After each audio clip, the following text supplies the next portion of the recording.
اللهم صل على سيدنا محمد يا رب صل وسلم دائما ابدا على حبيبي. جب سے آدم علیہ السلام دنیا میں آئے تو دیکھو جو ابا ہوتے ہیں، ابا جو ہوتے ہیں، اللہ میاں نے جب ہمارے ابا کو پیدا کیا تو 100% نیچر پہ بنایا. 100% کس پہ بنایا؟ نیچر پہ، کیونکہ انسان کی ابتدا ہے نا، تو بالکل کیسے ہوں گے وہ؟ نیچر پہ. پھر جو قومیں آئیں وہ 100% نیچر پہ تھیں. پھر انسان جب پیغمبروں کی تعلیمات سے دور ہوا تو نیچر سے آہستہ آہستہ ہٹنا شروع ہوا. تو نماز پڑھنا یہ ہماری نیچر کا حصہ ہے. اب میں آپ کو کہتا ہوں، یہ جو میں بار بار کہتا ہوں نا، میڈیکل سائنس ایک الگ فیلڈ ہے اور مذہب ایک الگ، یقیناً ایسا ہی ہے، لیکن مذہب کو فالو کرنا اس اعتبار سے کہ آپ کی نیچر کا حصہ ہے. اور میڈیکل سائنس سب سے زیادہ فوکس کس کو کرتی ہے؟ نیچر کو. کسی بھی ڈاکٹر سے پوچھ لو، وہ کہہ رہے کہ نیچرل غذائیں کھائیں، نیچرل لائف اسٹائل ہونا چاہیے. اگر آپ نیچرل لائف اسٹائل نہیں رکھتے، جائیدادیں کھا لو، آپ کی صحت اچھی نہیں ہو سکتی. رات کو جلدی سونا یہ نیچر ہے یا نہیں ہے؟ اور صبح جلدی اٹھنا، اسلام نے جو آپ کو ایک شیڈول بنا کے دیا ہے، اس میں رات کو دیر سے سو کے صبح دیر سے اٹھنا ہے یا جلدی سو کے جلدی اٹھنا ہے؟ اس کا مطلب اسلام آپ کو فطرت سے دور کر رہا ہے یا فطرت کے قریب کر رہا ہے؟ فطرت کے قریب کر رہا ہے. تو اس لیے پتہ چلتا ہے کہ اسلام اور میڈیکل سائنس اس اعتبار سے ایک ہی چیز کے دو نام ہیں. نہیں آئی بات سمجھ میں؟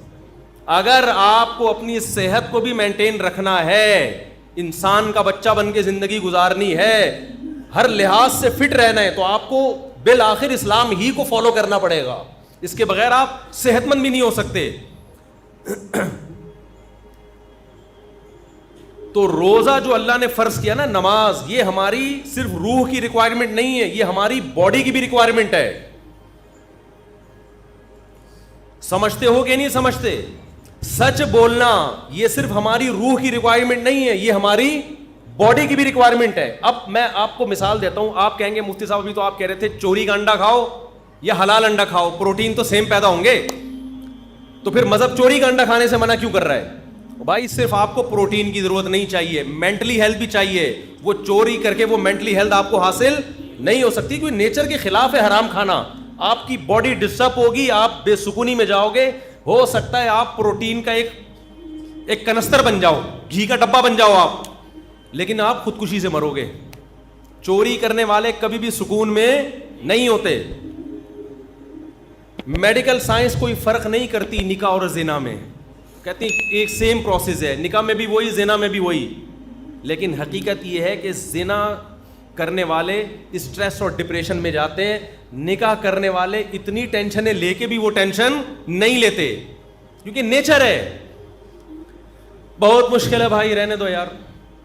ہو سکتا ہے میڈیکل سائنس کہے کہ روزہ رکھنے سے آپ نتھرنا شروع ہو جاؤ گے، جو تھوڑے بہت آپ میں پروٹین رہ گئے وہ مارکیٹ سے کیا ہو جائیں گے؟ شارٹ ہو جائیں گے، کمزور ہو جاؤ گے. این ممکن ہے. میں نہیں کہتا کہ ڈاکٹر ایسا کہتے ہیں نہیں کہتے، یہ ڈاکٹروں سے پوچھے جا کے، وہ جو بھی کہتے ہیں.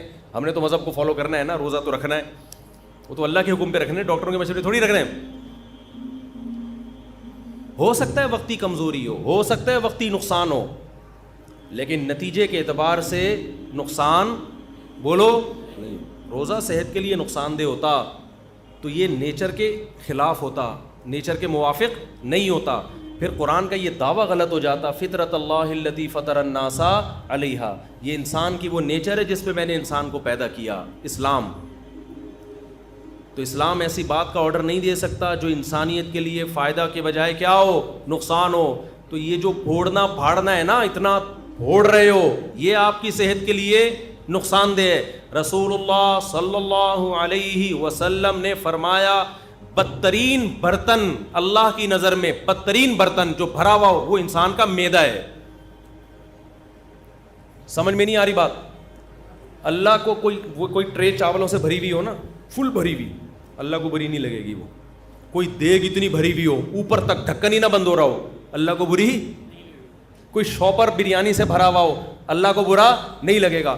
تون کسی کی دیگ کی طرح بھری ہوئی ہو, اللہ کو یہ عمل بہت, اب بولا نہیں جا رہا. دیکھو ابھی شادیوں کی بات کرتا فوراً 4 پہ انگلیاں اٹھا لیتے یوں کر.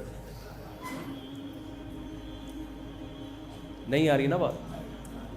سب سے زیادہ جو برتن جو انسان کا پیٹ اور معدہ ہے نا, اللہ کو یہ بھرا ہوا برا لگتا ہے, بالکل بھی اچھا نہیں لگتا. تو زیادہ کھانا, پھوڑنا, پیٹ بھر کے کھانا, اس سے پتہ چلتا ہے یہ صحت کے لیے مفید نہیں ہے. ہوتا تو اللہ حکم دیتے جب بھی کھاؤ اتنا کھاؤ کہ تمہیں اسٹریچر پہ لوگ اٹھا کے گھر لے کے جائیں. ایک بدعتی مولانا صاحب تھے, ان کا جب انتقال ہو گیا نا تو کسی گھر میں تیجے کی دعوت تھی. تیجا 40واں ہوتا ہے نا مردوں کے کھانے, پتہ نہیں کیسے حلق میں کیسے اترتے ہیں مردوں کے کھانے لوگوں. میت کے کھانے عجیب سے ہی ہوتے ہیں یار, کھاتے کیسے ہیں لوگ. تو تیجے کا کھانا تھا کسی کے ہاں, تو بچوں کی ماں نے بولا کہ بیٹا آج تم بریانی کھانے جا رہے ہو, کل شریف کی بریانی ہے, سویم کی بریانی ہے. دیکھو اپنے باپ کی روح کو تکلیف نہ پہنچانا, ایسے کھانا جیسے تمہارا باپ کھایا کرتا تھا.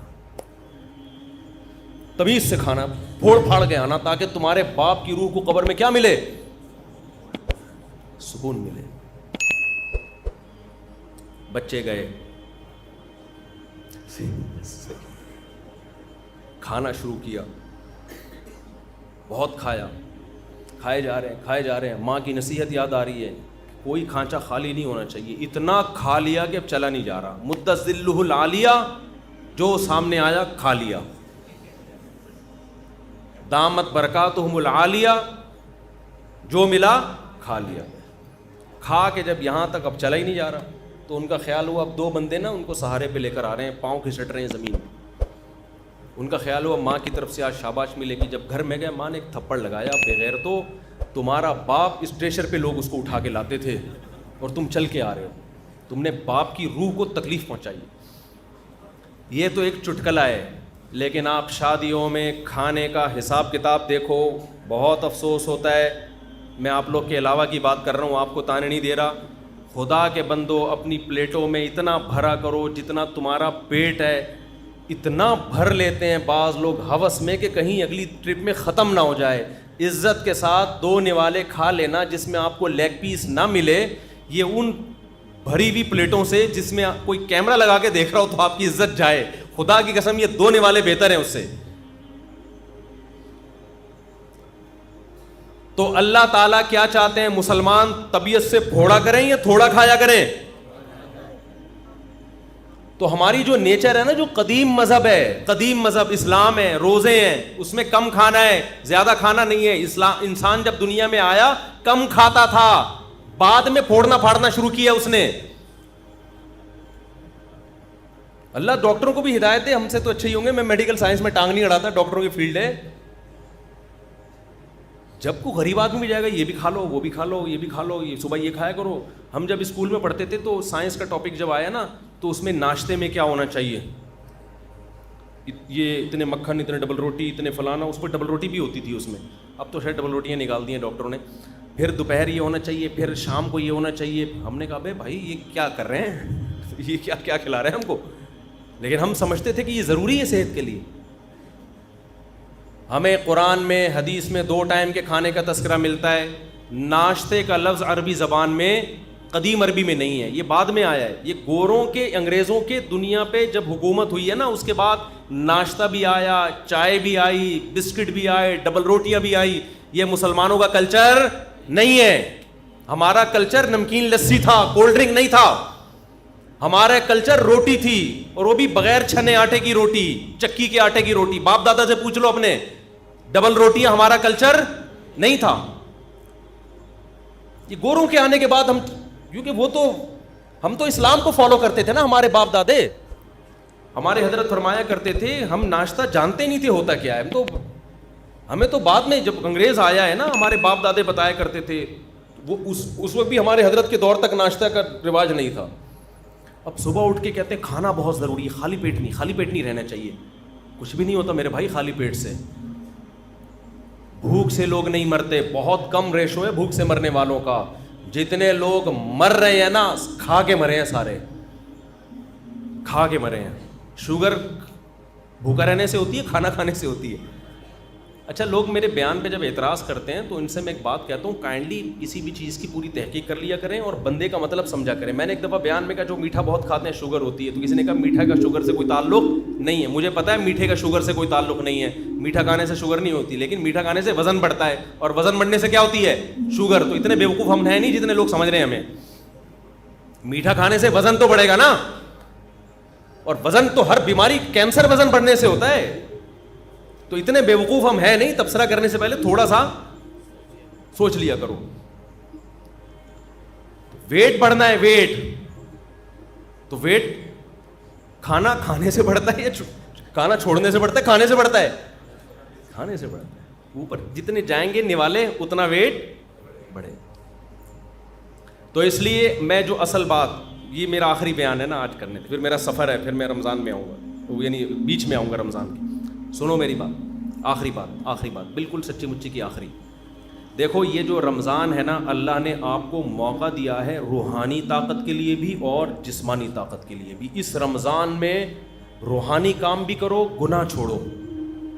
کیا کرنا ہے؟ تمام کبیرہ گناہوں کی لسٹ بنا لو. یہ کرتا ہوں, فحش فلمیں آج کل بہت نوجوانوں میں رائج ہو گئی ہیں, اس کو گناہ سمجھنا چھوڑ دیا ہے. یہ گناہ, ماں باپ کے ساتھ بد کلامی, بہنوں کی وراثت نہیں دے رہا, جھوٹ بولنا, سارے گناہوں کی. ہمارے استاذ کہا کرتے تھے گناہوں کو نا ڈائری میں لکھو, لسٹ بناؤ کہ میری زندگی کا عزم ہے کہ ان گناہوں کو میں نے اپنی زندگی سے نکالنا, اس کے لیے پلاننگ کرو. تو رمضان سے بہترین پلاننگ کا ٹائم آپ کے پاس کوئی بھی نہیں ہے. سمجھتے ہو؟ تمام گناہوں کو اپنی زندگی سے نکالنا ہے. عزم کرو اس رمضان میں 5 ٹائم تکبیر اولیٰ کے ساتھ ہم نے نماز پڑھنی ہے. یہ عزم کرو, عزم کرو. رمضان میں 20 رکعت تراویح پڑھنی ہے. دیکھو اسلاف کے دور میں 20 رکعت تراویح تھی. 8 رکعت تراویح ہمیں کسی صحابی تابعی سے نہیں ملتا. اگر حضرت عمر نے جو 8 رکعت والی روایت صحیح ہوتی نا, حضرت عمر سے 8 رکعت بھی منقول ہے, وہ روایت صحیح نہیں ہے. اگر وہ روایت صحیح ہوتی تو پوری روئے زمین پر کہیں تو 8 رکعت ہو رہی ہوتی. اس وقت کہیں بھی نہیں ہوتی, کہیں بھی نہیں تھی. حرمین میں 1400 سال ایک رمضان بھی ایسا نہیں آیا جس میں 20 رکعت سے 1 رکعت بھی کم تراویح ہوئی ہو. ہاں اب جا کے وہ 10 کر دیے کووڈ کی وجہ سے. وہ اب اگر کر بھی دیے تو ہمیں اس سے کوئی فرق نہیں پڑتا. 1400 سال تک کیا ہو رہا تھا؟ لوگ کہتے ہیں حرم میں رفع الیدین بھی تو ہوتا ہے. حرم میں رفع الیدین ہوتا بھی رہا ہے اور ترک رفع الیدین بھی ہوتا رہا ہے. جب احناف کی حکومت تھی, صدیوں حنفیوں نے حکومت کی ہے حرمین پر. اس وقت جو حنفی امام تھا بغیر رفع الیدین کے نماز پڑھاتا تھا, لیکن اگر کوئی رفع الیدین کے ساتھ پڑھاتا تو اس پہ بھی اعتراض نہیں تھا, کیونکہ صحابہ میں آپ کو رفع الیدین والے بھی ملیں گے اور رفع الیدین نہ کرنے والے بھی ملیں گے. تو ہماری نظر میں اس سے کوئی فرق نہیں پڑتا. لیکن تراویح کا جہاں تک مسئلہ ہے, 1 سال بھی حرمین میں صدیوں تک ایسا نہیں آیا کہ مسجد نبوی یا مسجد حرام میں 20 رکعت سے کم تراویح ہوئی ہو. اب جا کے سعودی حکومت نے اگر چینج کیا ہے کورونا کی وجہ سے یا کسی بھی وجہ سے, تو وہ چینجنگ سعودی حکومت کا اپنا ہیڈک ہے, وہ پوری امت پہ مسلط نہیں کیا جا سکتا. کہ 1400 سال سے, یعنی لوگ کہتے ہیں نا حرمین میں رفع الیدین, اور وہ بھائی 1400 سال سے ایک کام حرمین میں کیسے غلط ہو سکتا ہے؟ رفع الیدین تو حرمین میں ہوا اور نہیں بھی ہوا, دونوں نمازیں چلتی رہی ہیں, لہذا دونوں ٹھیک ہیں. لیکن تراویح کبھی بھی 20 رکعت سے کم نہیں ہوئی ہے. تو اللہ, اگر یہ نماز بدعت ہوتی, یہ غیر سنت ہوتی تو کیسے ہو؟ اور پھر تہجد کی نماز کو تراویحوں سے ملانا, میرا اس پہ آڈیو بیان ہے پورا دلیل کے ساتھ, وہ آپ سن سکتے ہیں. ابھی میں اس ٹاپک کو نہیں چھیڑتا. آپ نے عزم کرنا ہے کہ ہم نے تراویح کی نماز پابندی سے بولو پڑھنی ہے. تو عزم کرتے ہیں کہ نہیں؟ اس کی بڑی روحانی برکتیں ہوں گی. اور رمضان میں رات کے آخری حصے میں نا, سحری میں تو اٹھتے ہی ہیں سب لوگ, تھوڑی دیر پہلے دعا کا اہتمام کر لو. سب سے زیادہ دعاؤں کی قبولیت کا وقت رات کا آخری حصہ ہے. رات کو اٹھ کے آپ نے اللہ سے دعائیں مانگنی ہے. اپنی حاجات بھی مانگیں, کسی کا رشتہ اٹکا ہوا ہے وہ بھی مانگ سکتا ہے, کوئی پرابلم نہیں ہے. لیکن زیادہ فوکس آپ نے کرنا ہے ہدایت کو, کہ اللہ میں نے جو گناہوں کی لسٹ بنائی ہے نا, میری زندگی کو کیسا کر دے, چینج کر. داڑھی کی توفیق دے دے مجھے, مجھ سے سود چھڑوا دے, مجھ سے یہ برائیاں, میں فحش فلمیں دیکھتا ہوں, اے اللہ یہ عادت مجھ سے, اگر کوئی دیکھتا ہے یہ عادت مجھ سے چھڑوا دے. تو یہ کیا کرنا ہے آپ نے؟ یہ راتوں کو دعا مانگنا ہے. یہ ہوگی روحانی طاقت کے لیے, کیونکہ یہ آپ کو انسان اور گدھے میں فرق کرنے کے لیے, ٹھیک ہے نا. دوسرا کام آپ نے جسمانی طاقت کا بھی کرنا ہے. نبی صلی اللہ علیہ وسلم نے فرمایا المؤمن القوی احب الی اللہ من المؤمن الضعیف, طاقتور مومن اللہ کو کمزور مومن سے زیادہ محبوب. تو رمضان آپ کو طاقت بنانے کا ایک بہترین موقع, کیونکہ ہماری صحتیں برباد ہوتی ہیں پھوڑنے اور پھاڑنے سے. پھوڑنے کا مطلب کھا لیا, اور پھاڑنے کا مطلب 6 گلاس لسی کے اس کے اوپر. تو آپ نے کھانے پہ کنٹرول کرنا ہے رمضان میں. اللہ تعالیٰ آپ کو عادت ڈال دیتے ہیں کہ صبح سے لے کے شام تک آپ بھوکے رہتے ہیں. عام دنوں میں یہ پاسبل نہیں ہوتا, بھوکے رہنے کی عادت پڑ جاتی ہے. تو اس عادت کو مینٹین کریں, بھوکے رہنے سے کوئی نقصان نہیں. اچھا یہ ذہن میں رکھو, بہت سے لوگ کہتے ہیں رمضان میں ہمیں کمزوری ہو رہی ہے. کمزوری نہیں ہوتی, چونکہ ہمیں میٹھا کھانے کی عادت پڑ چکی ہوتی ہے. گلوکوز لیول سے گلوکوز ہر وقت باڈی میں بھرا رہتا ہے, تو میٹھا بھی ایک نشے کی طرح ہے. جب وہ نہیں ملتا تو انسان کو پریشانی ہوتی ہے, اس پریشانی کو وہ ویکنیس سمجھتا ہے. جن کو میٹھے پھوڑنے کی عادت ہے نا, روزانہ 6 لڈو کھاتے ہیں, ان کو جس دن 5 لڈو ملے نا, ان کو کمزوری محسوس ہوگی. مجھے لڈو کھانے کی عادت نہیں ہے, مجھے لڈو نہ ملے مجھے کوئی کمزوری نہیں ہوتی. تو میٹھے کی عادت پڑتی ہے, تو جب وہ میٹھا نہیں ملتا تو کمزوری محسوس ہوتی ہے. وہ کمزوری نہیں ہوتی, وہ کمزوری کے نام پہ دھوکہ ہوتا ہے. اس کا حل یہ کہ چھوڑ دو تو یہ ٹھیک ہو جاؤ گے. نہیں یاری بات میرا خیال ہے. تو آپ نے کیا کرنا ہے بھائی, صبح سحری میں پھوڑو نہیں, تمیز سے کوئی تمیز کی چیزیں کھا لو, اور افطاری میں بھی تمیز سے تمیز کی چیزیں کھا لو. وہ میں تمیز کی چیزیں بتا نہیں رہا آپ کو کیا ہے, وہ ڈاکٹروں سے پوچھ لو, حکیموں سے پوچھ لو, وہ میں نہیں بتاؤں گا کیونکہ میرا شعبہ نہیں ہے. ہو سکتا ہے پکوڑے والوں کا بزنس بند ہو جائے, سموسے والوں کا بیچاروں کا, کہہ رہے ہیں رمضان میں تو ایک ہمارا بزنس چل رہا تھا, ہمارے کیوں بزنس پہ لات مار رہے ہو. تو آپ 2-3 چیزوں پہ تھوڑا کنٹرول کر لیں, ایک آئل اور ایک چینی.